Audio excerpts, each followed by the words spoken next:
Gin-relieve bilang officer in charge sang Pavia Municipal Police Station si Police Captain Ritz Presquito. Base sa kumpirmasyon sang Iloilo Police Provincial Office, ginapangitaan pa subong. Kung sa rin inin ibutang kag natalana man ini nga magpaidalom sa schooling. Ang nagtal-os naman sa iya mo si Police Major Bryan Alamo nga moanay ang nangin hepe sang Pototan Municipal Police Station antes ini na-assign sa headquarters sang IPPO. Epektibo ang relief order sang Mayo 19.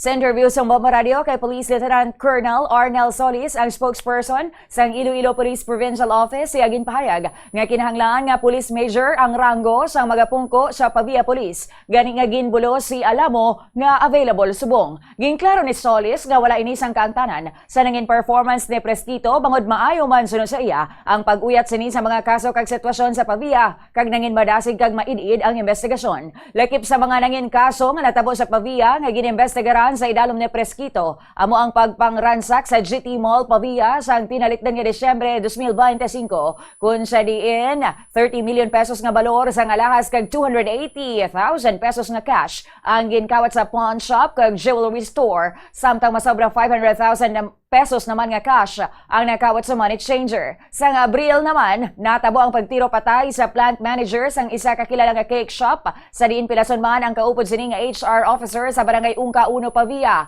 Sa Abril gahapon, napuhag naman ang bilog nga Pavia kag gintutukan man sa bilog nga Iloilo ang kaso sang pagkasapo sang sunog nga bangkay dito sa Green Meadow Subdivision sa Ungka 1 Pavia nga sang uli na kumpirma nga ang 22 anyos nga graduating nursing student nga si Frank Royce Barbasa.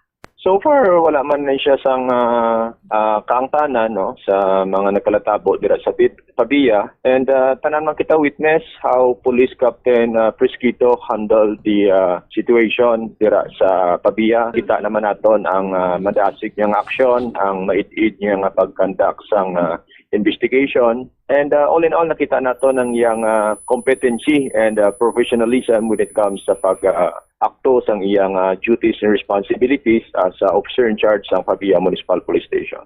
Si Police Lieutenant Colonel Arnel Solis, spokesperson sang Iloilo Police Provincial Office.